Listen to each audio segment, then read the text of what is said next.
agenda hari ini Pak? Izin Pak. Izin. Ahli pidana sama pendapatnya mengungkapkan pendapat-pendapat. Jadi hari ini penasihat hukum menghadirkan ahli pidana Profesor Dr. Sutarmaji FHMH. Ya, beliau menyampaikan pendapatnya terkait peristiwa pidana yang terjadi. Ya, ada pembahasan beberapa lah terkait unsur pasal ancaman kekerasan dan ancaman kekerasan, masalah bukti. Ada beberapa. Lalu untuk keterangan yang disampaikan hari ini? Kenapa Mas? Untuk keterangan yang disampaikan hari ini? Ya, ini pendapat ahli.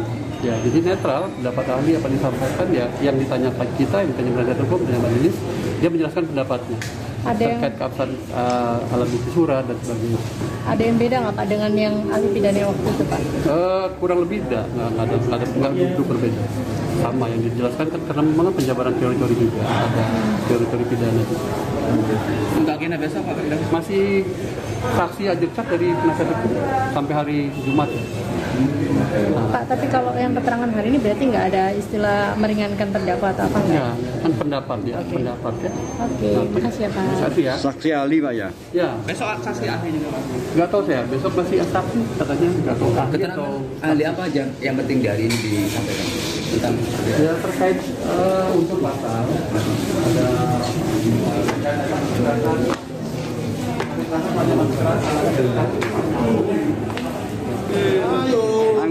ya agak mundur. Selamat siang. Mas. Hari ini kita menghadirkan saksi ahli hukum pidana ya, Profesor Suparji Ahmad, untuk memberikan perspektif tentang case pidana asusila seperti ini. Jadi tadi membedah soal masalah status visum secara hukum, persyaratan formil, persyaratan material, kemudian soal kesaksian tunggal daripada korban yang tidak didukung oleh nama-nama yang disebutkan korban, itu bagaimana statusnya, soal pasal 65 perbarengan konkursus itu ketika salah satu atau dua peristiwa itu tidak terbukti bagaimana. Jadi lebih pada penggalian ilmu hukum pidana untuk memberikan perspektif dan penguatan, termasuk juga kita tanyakan soal posisi keyakinan hakim di dalam sebuah perkara yang harus dilakukan.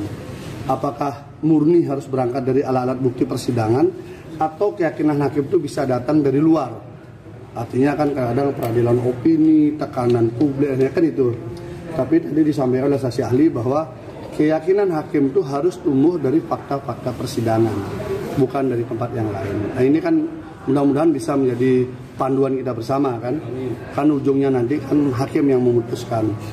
Begitu juga saya sempat coba menanyakan karena gregetan juga, bagaimana sih caranya mengatasi sebuah rekayasa kasus hukum gitu loh, sehingga hukum kita ini tidak dipenuhi oleh rekayasa. Ada nggak mekanisme? Ternyata beliau kesulitan juga menggambarkan itu. Karena kalau polisinya menyimpang, udah ada polisi. Kalau dokternya menyimpang, ada dokter. Nah, saya tanya, ini kan satu rangkaian. Kalau misalnya satu rangkaian ketidaksempurnaan penyidikan dipaksakan bagaimana? Ya itu tampaknya belum ada instrumennya. Apalagi beberapa saksi yang sebenarnya memenuhi kualifikasi saksi palsu, sesuai dengan keterangan ahli tadi, itu sudah dilindungi oleh lembaga LPSK. Ini kan sudah terstruktur sistematis dan masif cara kerjanya. Jadi memang ada kekuatan yang tidak tampak yang bekerja. Dan ketika kami mencoba mengurai itu, tampaknya menghadapi tembok tebal juga. Karena saksi yang kira-kira bisa memandu ke arah sana, yang membuka kotak Pandora itu kan kemarin sudah tidak dikabulkan untuk dihadirkan gitu. Padahal kalau dari situ kita tahu dengan alat bukti yang ada, sepertinya kita akan bisa buka. Tapi ini murni saksi ahli aja tadi. Total sudah berapa saksi nggak saat Ahli ini? pidana yang dihadirkan lagi, apa keterangan ahli pidana yang kemarin tuh kurang? Ya memberikan perspektif yang berbeda kan. Tapi ternyata hampir sama juga, khususnya soal validitas. Visum itu sama-sama kalau misalnya nggak memenuhi syarat validitas, nggak memenuhi syarat formil, memang nggak bisa dipakai. Istilahnya begini, ketika alat bukti itu meragukan, maka tidak bisa dipakai untuk meyakinkan. Nah, kira-kira gitu. Kalau alat bukti itu meragukan, maka tidak bisa dipakai untuk meyakinkan. Maka alat bukti itu harus meyakinkan untuk bisa muncul sebuah keyakinan peristiwa gitu. Berarti keterangan apa yang meringankan terdakwa kali ini? Hampir semua perspektif yang tadi kita tanyakan hanya dijawab memang hampir sama dengan yang kita bayangkan. Artinya kalau orang tidak cukup bukti, kemudian peristiwa saksinya yang tidak kuat, kemudian dakwaannya yang tidak sesuai dengan fakta, itu memang terungkap semua bahwa memang tidak bisa. Maka terdakwa berhak untuk mendapatkan keadilan. Kira-kira begitu. Tadi diingatkan harapannya itu saja, bahwa terdakwa itu juga berhak mendapatkan keadilan. Dan tempatnya adalah di pengadilan. Untuk agenda besok? Agenda besok saksi lagi. Saksi ahli juga? Kita coba, mudah-mudahan bisa ya, kita coba ahli juga. Karena ini kan penting sekali. Karena urusan perspektif pidana dan perspektif soal visum. Tadi visum juga diceritakan juga. Visum itu harus sejelas-jelasnya menggambarkan peristiwa yang terdekat. Karena itu makna visum itu membantu mengkonstruksikan peristiwa pidana.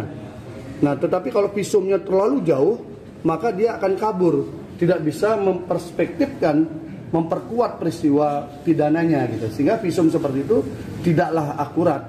Kalau meragukan, maka memang tidak bisa dipakai. Itu pendapat ahli. Iya, pendapat ahli. Kalau dia meragukan, maka tidak bisa dipakai. Tadi kan yang meragukan ada jumlahnya 3, secara formulir suratnya salah.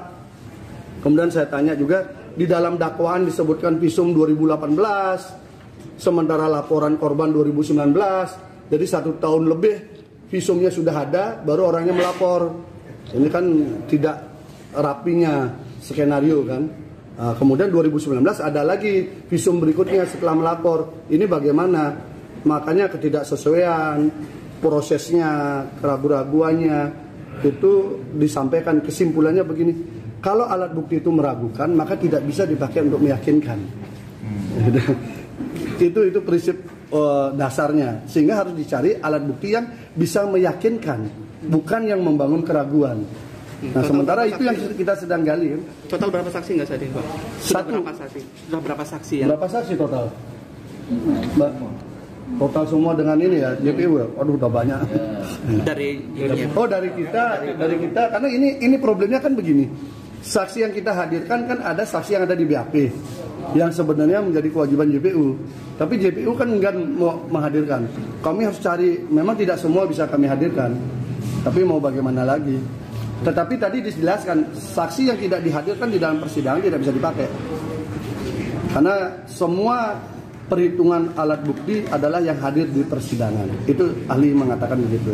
Jadi kalau itu tidak ada di persidangan, maka tidak bisa dipakai. Kan banyak tuh alat buktinya banyak, saksinya banyak, tapi tidak dihadirkan. Padahal kita ingin hadirkan itu semua biar sekalian kita bisa uji kan.